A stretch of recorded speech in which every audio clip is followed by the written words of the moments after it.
So when you think about women leadership and how you've created your life and inspired others, how would you advise an emerging young female who may want to be an entrepreneur, community leader, influencer, worker connector?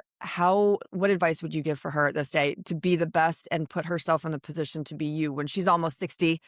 But at a certain point down the line, because I'm sure there's many people that would look and say, I want everything that you've done the way you've done it. What would you say?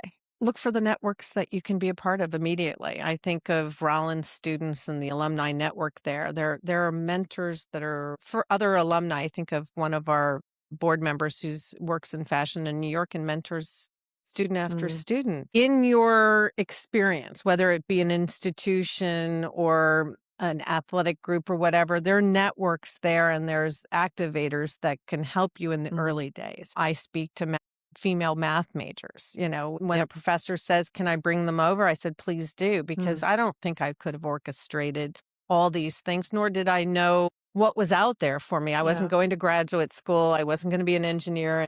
But I was a math major and I understand, before computers, before there were personal computers.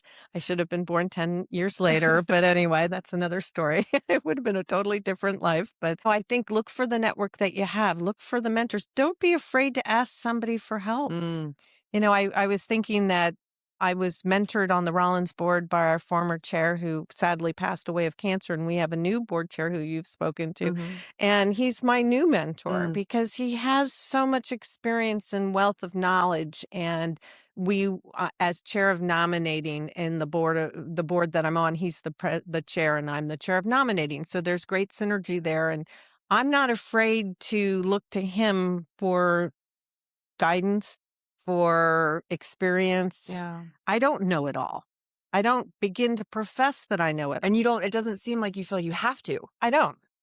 No, I don't. And I really want to learn. I Right. mean, I got so much from connecting with our former chair who was really into the academics and governance. It's probably why I'm in nominating and governance chair at this point. That connection put me in a way of going to conferences Mm, around college issues, which, because I'm that lifelong learner, yeah. I'm the one that wants to go to the, conference and sit through enrollment and marketing and development Yep. and management for colleges. It's not my job, but you know what I mean? That's the Yeah. fun. That brings back that education. She nurtured that. Now, our new chair, Rick, is going to be a totally different experience that I have no idea which direction it will take me. But you're open to it. But I'm open to it today as I had to be along the way. And so Yeah. for a younger person, I would say look to the networks that you're participating in. Look for the person that you can say, I'd love to have coffee.